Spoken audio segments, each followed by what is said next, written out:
Hello everyone, it's me, Sophie, and I just have to quickly open this beautiful window because it's just super hot in here. And yeah, you guessed right, I'm actually driving a car.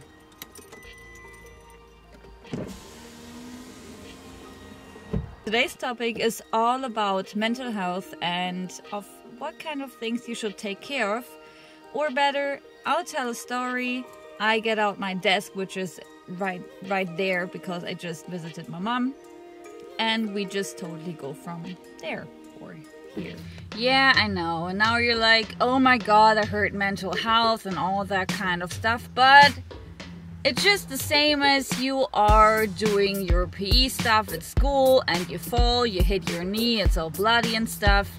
It needs time to heal, and when you're struggling with mental health, you definitely should know your limits. Always.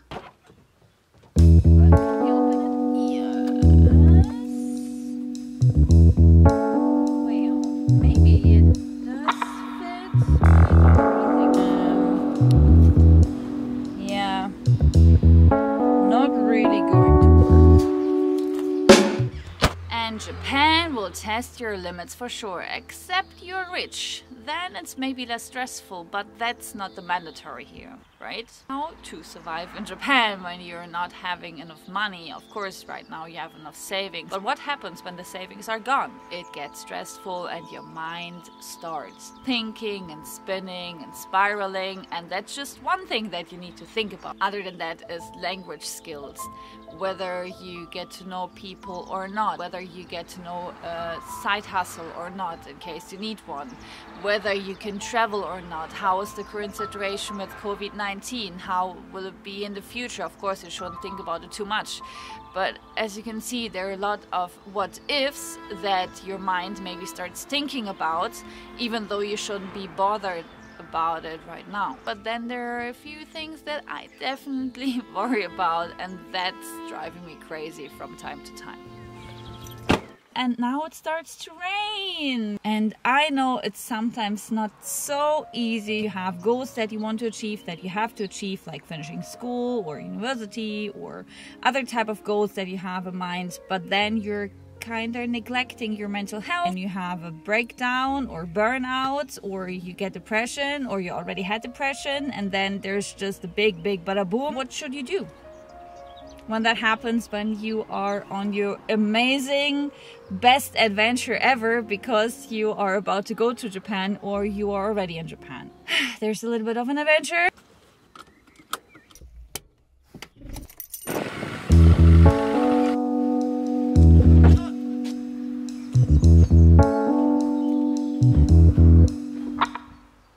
You always say, I can do this, I don't need help, I can do this alone.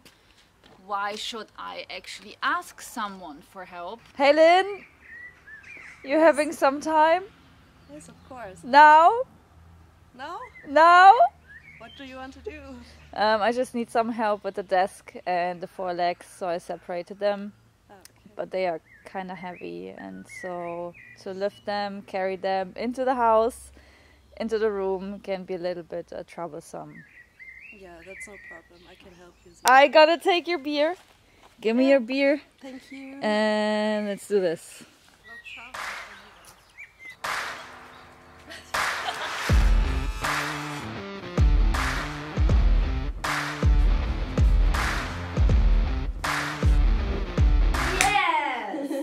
I'm gonna use the magic of the cut because I don't want to show you how I actually build the desk because that's time consuming. So here we are.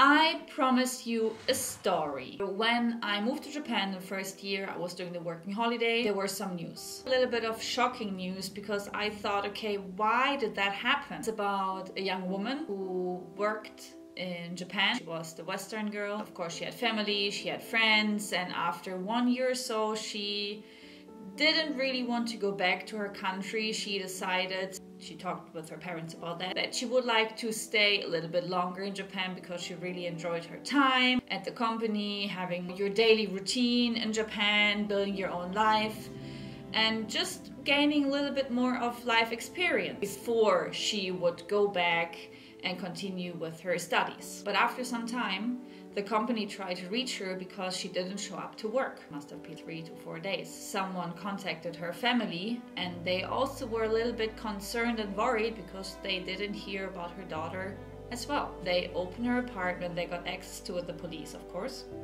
and they found a note.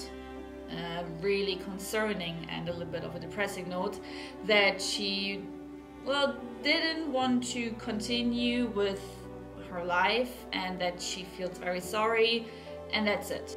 After some time and doing more research, they found her in a very, I don't want to say shady area of Tokyo, but it was a very, you know, there haven't been a lot of people around, and they found her body. So yes, she passed away, which is very sad. And of course the police and the news, especially the news in Japan, you must know, they don't really tell you anything. No one really knew that she actually was feeling unwell and that she maybe must have had some kind of depression or whatever it was. No one really knew. Just told to everyone that she took her own life, and that's it. But for me it's a little bit strange because she talked to her family. She didn't really seem affected, like negative affected in some kind of way. She felt more like, yeah, I really want to stay in Japan, I really want to do this, I love it here so much, and I can finish my bachelor or master in my home country anytime in the future. So maybe there's more behind that story, but I just want to let you know with that story that when you need help and you feel bad, you shouldn't lie to yourself and you shouldn't lie to your family or your friends in case you have a good connection to them, and not everyone has that, right? So I'm very fortunate that I'm very close with my friends, with my family, and that I have some backup in case I'm not feeling well. There is no shame to search for someone professional that can help you, like a therapist, to get some therapy. Maybe you just need to talk with someone professional about what bothers you, maybe for 1 or 2 hours, and then you're more prepared. Or maybe not. It's not bad. It just means that you are strong, because to commit to your problems and your feelings is something very strong from your side, that hey, I'm not doing all right, but I really want to understand myself better and maybe I need some help. I wasn't shocked when I heard that story about the girl, because my friend and we just arrived in Japan. There was the big lockdown. Luckily, we were in a share house with more people around. Of course, we had each other, but it just, you never know when you feel bad. That's why I think to do the working holiday should be something that you want to do, not because you want to run away from your current life, but an adventure that you really wanted to do.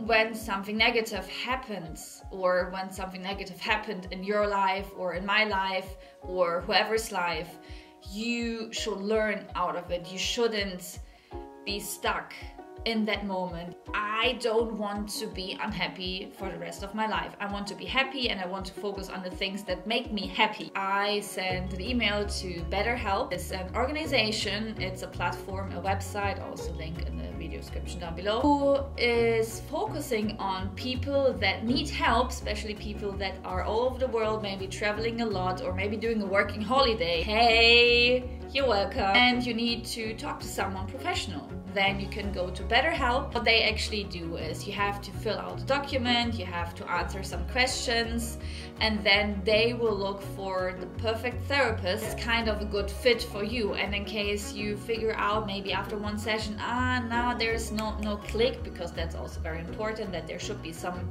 kind of a click between you and the therapist, then you can ask, hey, can I switch the therapist? And then they also do that. We're BetterHelp. Love you. Mata ne. Smoochy smoochy and bye.